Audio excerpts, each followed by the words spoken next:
जटनी निकटस्थ षंढपुर ग्राम यामा showroom सामना खाल लेउटिला battery auto rickshaw. दर्शक बंधु ऑटोटी जटनी तलखेता रास्तार भुवनेश्वर अभिमुखे जाउथला। जनगहली चारिचकिया दुईचकिया जानर विकटाल रूप से दुईपट को दौड़ी थांती। दर्शक बंधु 25 फेब्रुआरी दिन 12:30 समय घटना जहा जानिबाको मिलिला। स्वामीटी स्त्री को गहली रास्ता भितर ऑटो शिखाउथला।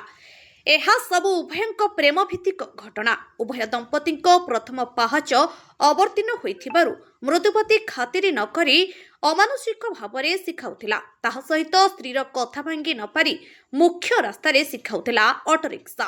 ଯେଉଁଭଳି ଅଟୋଟି ଗଳି ପଡ଼ିଥିଲା, ଅକସ୍ମାତ ବଞ୍ଚି ଯାଇଥିଲେ ଉଭୟ ପତି ପତ୍ନୀ।